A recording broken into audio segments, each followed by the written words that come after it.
এই গ্রামের কেউ কখনো লাল রঙের কোনো ফলই খায়নি, কারণ এই গ্রামের পুরো লোকজন লাল রং খুবই ভয় পায়। আর যদি কেউ লাল রঙের কোনো গাছ দেখে তো সাথে সাথে উপরে মাটিতেই পুঁতে ফেলে। এই গ্রামের কেউই কখনো গ্রামের বাইরে যেতে পারে না, কারণ এতে তাদের জীবনের ঝুঁকি রয়েছে। আসলে এই গ্রামের চারপাশ জঙ্গলে ঘেরা, যেখানে খুবই ভয়ানক দানব থাকে। অনেক বছর আগে এই গ্রামের মুরব্বীগণ দানবের সাথে একটি চুক্তি করে, যেখানে শর্ত এটা ছিল যে দানব ততদিন ওই গ্রামের লোকেদের কিছুই করবে না যতদিন কোনো গ্রামবাসী গ্রাম থেকে বাইরে বেরিয়ে জঙ্গলে পা রাখে।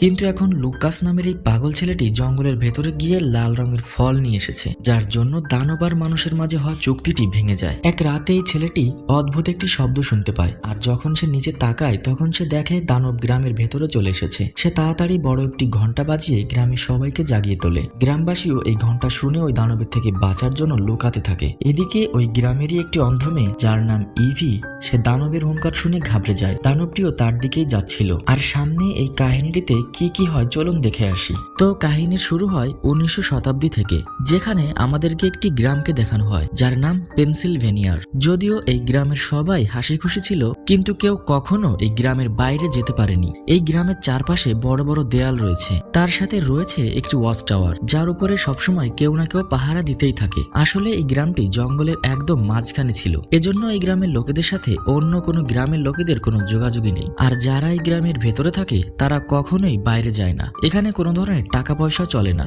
এখানে সবাই একে অপরকে সম্মান ও শ্রদ্ধা করে, আর কেউ চাইলে বিবাহ করতে পারে। কিন্তু এদের বিয়েরও কিছু নিয়ম রয়েছে। যদি কেউ কাউকে কখনো পছন্দ করে, সে কখনোই তার হাত ধরে না যতদিন না তাদের বিবাহ হচ্ছে। যাই হোক, এখানে মুরব্বী যারা রয়েছে তাদেরকে এল্ডার্স বলা হয়। আর এই মুরব্বীদের মাঝে একজনের মেয়ে কোনো রোগের কারণে মারা যায়। আসলে এই গ্রামে কোনো ভালো চিকিৎসা ব্যবস্থাই নেই, এজন্য কোনো রোগের চিকিৎসা করা এখানে একদমই অসম্ভব। পরের দিন সকালে দেখানো হয় যে সবাই একসাথে বসে খাবার খাচ্ছে, আর তখনই জঙ্গল থেকে অদ্ভুত অদ্ভুত আওয়াজ আসতে থাকে, যা শুনে সবাই ঘাবড়ে যায়। কিন্তু এখানে একটি ছেলে ছিল যার মাথার অবস্থা খুব একটা ঠিক নেই, আর তার নাম হচ্ছে নোহা। সে হঠাৎই হাসতে শুরু করে, কিন্তু তাকে কেউ কখনো বিরক্ত করে না, কারণ এই গ্রামে সব লোক একে অপরকে সম্মান করে। আর অন্যদিকে দেখানো হয় গ্রামে একটি পশুর মৃতদেহ পাওয়া যায়, যার পরে এই গ্রামের সব এল্ডার্স একটি মিটিং রাখে, যেখানে সবাই আলোচনা করে যে আসলে এই পশুটিকে মারলো কে। তখন গ্রামের সাহসী ছেলে লুসিয়াস সেখানে আসে, আর সবার কাছে অনুরোধ করে যে আমি এই গ্রাম থেকে বাইরে বের হতে চাই, যাতে আমি এখানে চিকিৎসা ব্যবস্থা আনতে পারি। আমাদের আশেপাশে নিশ্চয়ই অন্য কোনো গ্রাম হবে। আমাদের একজন ভাই অসুস্থতার কারণে মারা গিয়েছে। যদি আমাদের কাছে চিকিৎসার ব্যবস্থা থাকতো তাহলে হয়তো আমি তাকে বাঁচাতে পারতাম। কিন্তু লুসিয়াসের এই অনুরোধটি একদমই মানা করা হয়। তার অনুরোধ মানা করার কারণ হচ্ছে এই গ্রামের আশেপাশে জঙ্গলে যত দানব ছিল তারা আগে গ্রামে এসে হামলা করত, কিন্তু মুরব্বীগণ তাদের সাথে একটি চুক্তি করেছিল। এই চুক্তি অনুযায়ী এই গ্রাম থেকে কেউ কখনোই বাইরে যাবে না, আর এল্ডার্সরা এই চুক্তিটি ভাঙতে চাচ্ছিল না। যদি তারা এটা করে তাহলে আবার সেই দানবগুলো এখানে এসে তাদের উপর হামলা করবে। দানবের সাথে কেবল এখানকার মুরব্বীগণই চুক্তি করেছিল, আর তারা তাকে দেখেও ছিল, কিন্তু নতুন কেউ তাদেরকে দেখেনি।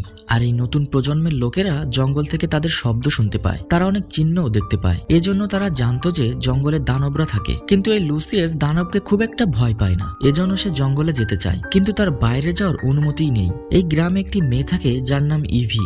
ইভি ছিল অন্ধ, কিন্তু তার অনুমান ক্ষমতা খুবই বেশি। যাই হোক, সে নোহার সাথে লুসিয়াসের কাছে যায়, আর লুসিয়াসকে বলে আমি জানি কেন তুমি আমার হাত ধরো না, কারণ তুমি আমাকে ভালোবাসো। আর এই কথাটি সত্য যে লুসিয়াস ইভিকে ভালোবাসে। লুসিয়াসের কাছে নোহাও ছিল, যার মাথা ঠিক নেই। এখানে লুসিয়াস দেখে নোহার হাতে সেই লাল রঙের ফল রয়েছে, যেটা জঙ্গলে পাওয়া যায়। এই গ্রামের ভেতরে কখনোই লাল রঙের কিছু আনা হয় না, হোক সেটা লাল রঙের কোনো কাপড় অথবা ফুল।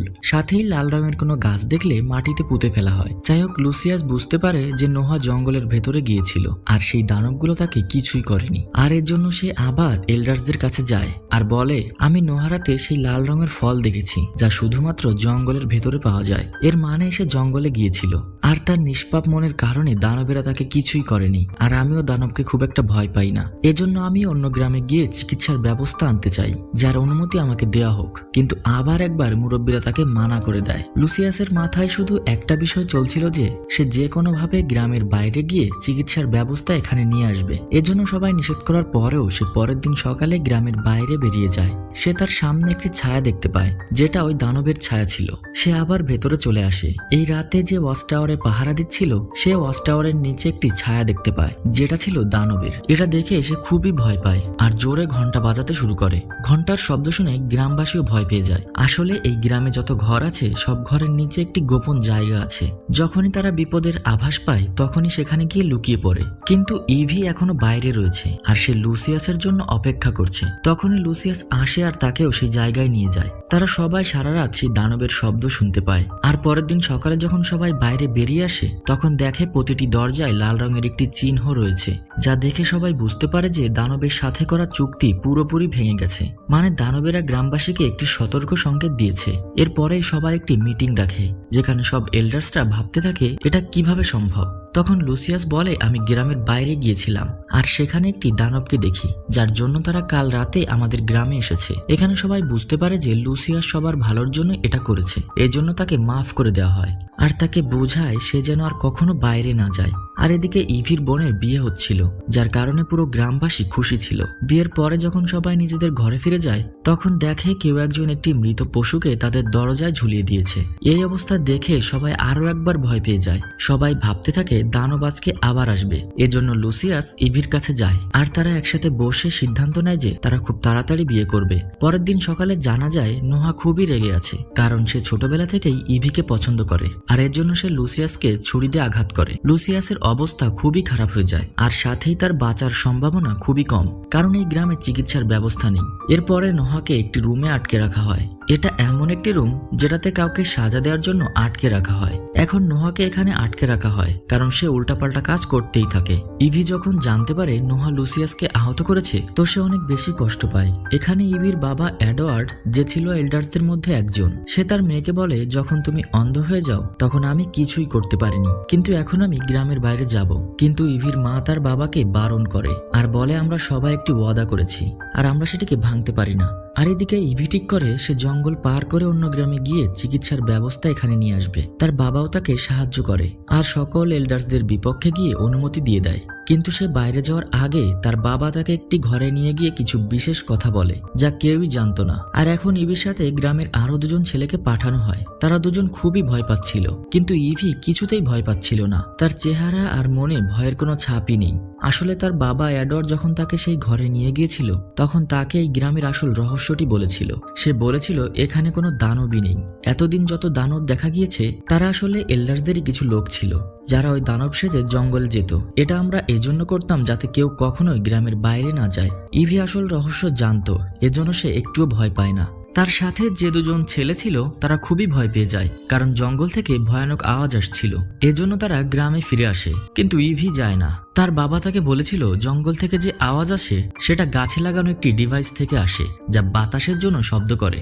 অন্যদিকে দেখানো হয় গ্রামের সকল এল্ডার্স এডওয়ার্ডের ওপর রেগে আছে, কারণ সে তার মেয়েকে বাইরে পাঠিয়ে দিয়েছে। তারা সবাই বলে, আমরা এত বছর ধরে পরিশ্রম করে একটি সুরক্ষিত জায়গা বানিয়েছি, আর এখন এই রাস্তা আর আমাদের রহস্য সবাই জেনে যাবে। তারপর এডওয়ার্ড বলে, এমন কিছুই হবে না, আমি ইভিকে সবকিছু বুঝিয়ে বলেছি।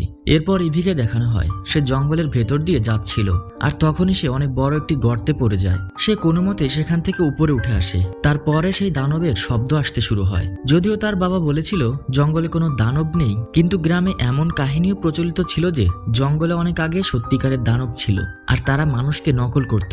যার পরে ইভি একটি ডাল ভাঙে আর তার সামনে থেকেও একটি ডাল ভাঙার শব্দ আসে। এরপরে সে একটি পাথর ছুঁড়ে মারে, আর তখন সামনে থেকেও কেউ একজন পাথর ছুঁড়ে মারে, যার জন্য সে বুঝতে পারে সত্যিকারের দানব তার সামনে, যার জন্য সে পালাতে শুরু করে। আর তখনই আমাদেরকে সেই দানবকে দেখানো হয় যে তার পিছু নিয়েছে। ইভির অনুমান ক্ষমতা খুব বেশি, যার জন্য সে তার থেকে পালাতে থাকে। আর যে গর্তের ভেতরে সে কিছু সময় আগে পড়ে গিয়েছিল সেই গর্তের সামনে দাঁড়িয়ে যায়। সাথেই সে জানতো যে তার পেছনে দানবটি দাঁড়িয়ে আছে। দানবটি তাকে ধরে ফেলার আগেই সে সামনে থেকে সরে যায় আর সেই দানবটি গর্তের ভেতরে পড়ে যায়। আর এদিকে দেখানো হয় যে সব মুরব্বীরা সেই গোপন রুমের দিকে যায় যেখানে নোহাকে আটকে রাখা হয়েছিল, কিন্তু সেখানে নোহা নেই। আর সেখানে একটি গোপন রাস্তা রয়েছে। এখানে কিছু জিনিসের সাথে পশুর চামড়ার পশমও রয়েছে। এর মানে গ্রামে যত পশুর দেহ পাওয়া যাচ্ছিল সেগুলো এল্ডার্সদের কাজ নয়, বরং এগুলো নোহা করছিল। এতে মুরব্বীরা বেশ চিন্তায় পড়ে যায়। এখানে আমরা জানতে পারি যে নোহার মাথার অবস্থা ঠিক নেই, কিন্তু সে সবকিছুই বুঝতে পারে। আর সে ওই পোশাকটিও পেয়ে যায় যেটা পরে এল্ডার্সরা জঙ্গলে ঘুরে বেড়াতো। এর মানে নোহা ওই পোশাক পরে জঙ্গলে যেত আর সে এই গ্রামের রহস্য জেনে গিয়েছিল। এজন্য সে যখন খুশি তখন জঙ্গলে চলে যেত।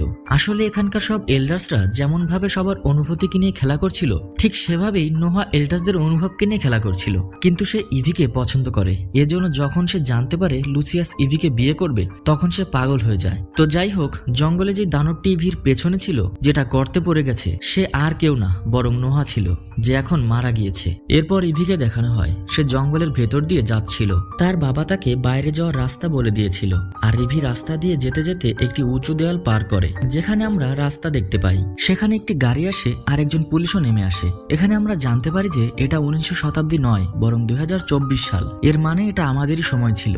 এখানে পুলিশটি ইভিকে দেখে অবাক হয়ে যায়, কারণ দেওয়ালের ওই পাশের এরিয়াকে এনিমেল সেঞ্চুরি বলা হয়, যেখানে কেউ কখনোই যায় না, আর সেই জায়গার ওপর দিয়ে কোনো প্লেনও যায় না। এজন্য গ্রামের লোকজন কখনো বুঝতেই পারেনি যে তারা সময়ের অনেক পেছনে পড়ে গিয়েছে। এখানে ইভি পুলিশকে বলে আমার চিকিৎসার সাহায্যের প্রয়োজন, আর সে তাকে একটি চিঠি দেয় যেটা তার বাবা এডওয়ার্ড তাকে দিয়েছিল, আর তার সাথে তাকে একটি সোনার ঘড়িও দেয়, কারণ তার গ্রামে কোনো টাকা পয়সা নেই।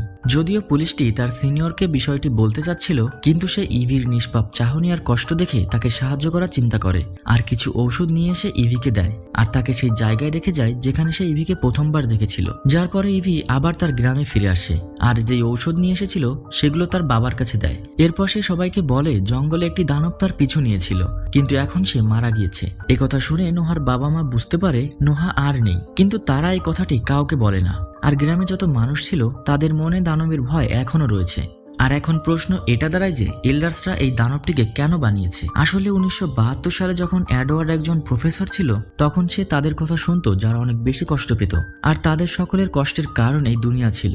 এই দুনিয়ায় বেড়ে যাওয়া অপরাধের কারণে তারা সবাই কাছের কাউকে হারিয়েছে। এজন্য প্রফেসর তাদের সাথে মিলে একটি প্ল্যান বানায়। তারা এমন একটি গ্রাম বানায় যার বাইরে কেউ যেতে পারবে না, আর বাইরে থেকে কেউ এখানে আসতেও পারবে না। আসলে ইভির বাবা এডওয়ার্ড অনেক বেশি ধনী ব্যক্তি ছিল, তার কাছে অনেক টাকা পয়সা ছিল। সে তার টাকায় পুরো জায়গাটি কিনে নিয়েছিল, যার একদম মাঝখানে সেই গ্রামটি বানিয়েছিল। এর সাথে সে পুলিশদেরকে টাকা দিত যাতে কেউ কখনো এই দেওয়ালের দিকে না যায়। এজন্য পুলিশ দেওয়ালের চারপাশে পাহারা দিত যাতে কেউ ওই পাশে যেতে না পারে। আর ইভি সবাইকে বলে সে জঙ্গলে একটি দানবকে মেরেছে, যার জন্য আরো একবার সবার মনে ভয়ের জন্ম নেয়। এর মানে এই গ্রামের রহস্য এখনো রহস্য হয়েই থেকে যাবে, আর সবাইকে পুরনোভাবে মানে 200 বছর আগের মতো জীবনযাপন করতে হবে। সবাইকে ধন্যবাদ পুরো কাহিনীটিকে মনোযোগ সহকারে দেখার জন্য।